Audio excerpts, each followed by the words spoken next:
Pour commencer, je vais d'abord demander qu'on projette ma présentation et je vais demander que le Tout-Puissant me guide et bénisse les résultats. Nous avions commencé cette session hier en parlant du fait de dire la vérité et l'honnêteté. Because of their courage, some of which I need right now. When I left the United States of America in 2021 to become, after Et nous avons duré 157 ans d'immigration forcée. Et je suis le premier de ma famille, le premier afro-descendant de mon origine à se rapatrier permanemment sur la terre de mes origines. Et j'ai fait cela en passant que j'avais déjà échappé à la peur d'être une victime de la brutalité policière basée sur le racisme ou de devenir un prisonnier politique. Mais je n'avais pas idée que j'allais venir à ce congrès depuis la Guinée-Bissau en ayant la même peur. En 1966, pendant mon dernier semestre à l'université, j'ai rejoint le mouvement Jericho pour libérer les prisonniers de teint majoritairement noirs et bruns. Pour ceux d'entre vous qui ne savent pas, c'est l'héritage de Malcolm X et de son mouvement de libération. Et les membres de New Haven Black Panther m'ont montré comment trouver des ressources et les utiliser pour soutenir les prisonniers politiques. La plupart d'entre eux faisaient partie du mouvement de libération de Black Panthers.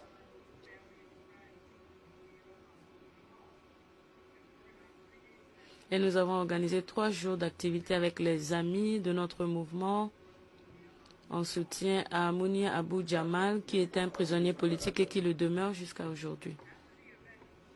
Après l'événement, un groupe d'étudiants se sont approchés de moi et ils ont posé des questions à mon sujet. Et c'est là que je leur ai parlé de la surveillance du FBI et du fait que je vis avec cette menace d'être arrêté, de la menace de torture. Et depuis 2023, lorsque ma maison en Guinée-Bissau a été cambriolée la nuit pendant que je dormais et 2 ordinateurs portables ont été volés.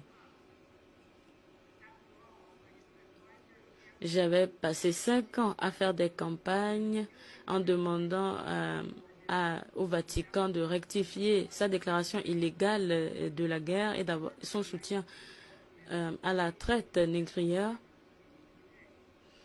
Et ces atrocités continuent jusqu'à aujourd'hui. Donc j'ai raison de penser que peut-être j'étais ciblée, tout comme beaucoup d'autres Africains qui sont des activistes panafricains qui luttent pour la liberté. Et donc maintenant, je viens à ce 9e congrès panafricain à Lomé au Togo. Et j'ai écouté la présentation faite par les collègues panafricains. Et l'histoire du Togo est marquée par des crimes, l'assassination du premier président panafricain, Sylvanus Olympio, dont le corps est enterré aujourd'hui. Et cela a déshumanisé le peuple togolais et a perpétré des injustices jusqu'à aujourd'hui. Le congrès est organisé sur le décor du peuple, sur le dos du peuple togolais, dont beaucoup sont dans la diaspora. Et le peuple togolais demande une prospérité, une dignité économique.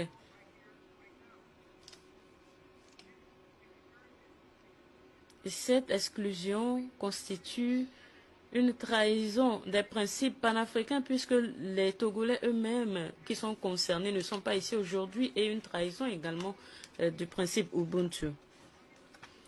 Des centaines de prisonniers politiques sont sujets à des traitements inhumains et il y en a qui sont exilés et il y a d'autres qui sont soumis de force à des grèves de la faim. Et il y en a qui sont assassinés. Donc, je demande humblement au ministre Ducé qu'à ce congrès, que le Togo prenne les devants dans la résolution pour une amnistie générale pour les prisonniers politiques. Avant d'arriver à Lomé, J'avais aidé ma sœur et mes camarades et mes frères qui sont cofondateurs de l'Académie africaine-américaine à commencer une pétition pour son mari, M. Dukan Chamani, qui est un leader civique prominent au Cameroun, qui est en ce moment détenu arbitrairement lorsqu'il a résisté au règne du président actuel et il a été kidnappé à son domicile le 20 octobre pendant la crise électorale qui a été marquée par plus de 2000 arrêts et il y a beaucoup qui étaient blessés, des douzaines qui sont morts, y inclut des membres de l'opposition camerounaise qui sont toujours détenus jusqu'à présent. Et je souffre de cette même crise post-électorale dans mon pays de la Guinée-Bissau. Après avoir refusé de voter pendant les élections présidentielles aux États-Unis, ce gouvernement a illégalement forcé les citoyens à participer sans leur consentement. En tant que citoyen de la Guinée-Bissau, le 23 novembre, j'ai voté avec beaucoup de fierté et cela est devenu un choix entre le mal et le bien. La bonne gouvernance contre la peur. Et moi, comme plus de 55% des personnes dans des diverses régions vivent avec la peur. Et la voix du peuple, c'est la voix de Dieu. Pendant que je vous parle, le président élu Fernando Diaz est à l'ambassade du Nigeria dans le sud et se réfugie là-bas à cause de la méchanceté du régime militaire qui est en place. Et il y a des camarades qui sont encore en détention.